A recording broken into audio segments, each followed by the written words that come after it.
4 Injil dalam kitab Perjanjian Baru, yaitu Matius, Markus, Lukas, dan Yohanes. Yang akan kita bahas pertama yaitu Injil Matius. Injil ini ditulis oleh seorang pemuda cukai yang bernama Matius. Injil ini ditulis di Palestina di sekitar Syria, Antioquia. Injil ini ditulis sekitar tahun 75 sampai 80 Masehi. Dan juga Injil ini ditujukan kepada jemaat di Yahudi maupun Yunani.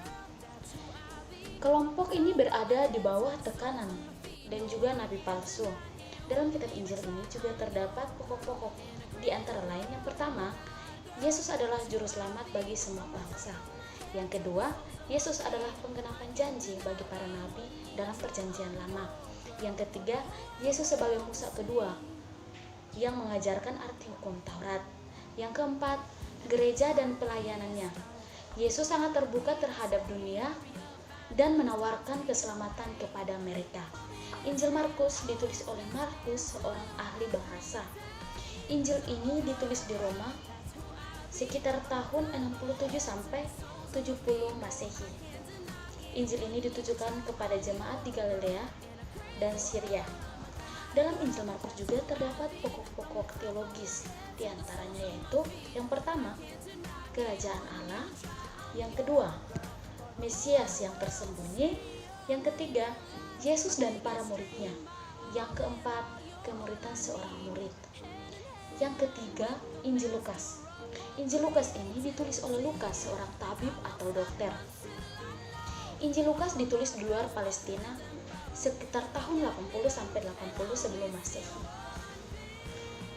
Injil Lukas ini ditujukan kepada jemaat bukan Yahudi. Nah, dalam Injil Lukas juga terdapat pokok-pokok teologis, yaitu yang pertama, keprihatinan terhadap orang miskin. Yang kedua, perhatian kepada kaum wanita. Yang ketiga, hidup dalam doa. Yang keempat, sejarah keselamatan. Dan yang kelima, Roh Kudus. Yang keempat, Injil ini ditulis oleh Yohanes bin Sabedeus. Sumber yang digunakan adalah tradisi yang berpangkal pada Yesus dan Perjanjian Lama. Dalam Injil Yohanes ini juga terdapat pokok-pokok teologis, antara lain yang pertama, Logos atau Firman. Yang kedua, kesatuan Bapa dan Anak. Yang ketiga, Yesus adalah Mesias. Yang keempat, Anak Allah, Anak, dan Anak Tunggal. Yang kelima, kata-kata Aku adalah. Yang keenam, Yesus adalah Nabi. Yang ketujuh, Anak Manusia. Ya baik, dari keempat Injil ini, dalam Injil Matius dan Injil Markus, sebenarnya Injil Markus ditulis terlebih dahulu. Tetapi karena dalam Injil Matius terdapat silsilah Yesus Kristus, sehingga diletakkan Injil Matius itu di depan atau di pertama, baru Injil Matius. Demikian penjelasan singkat dari saya tentang keempat Injil ini. Semoga bermanfaat bagi kita semua. Shalom, Tuhan Yesus memberkati.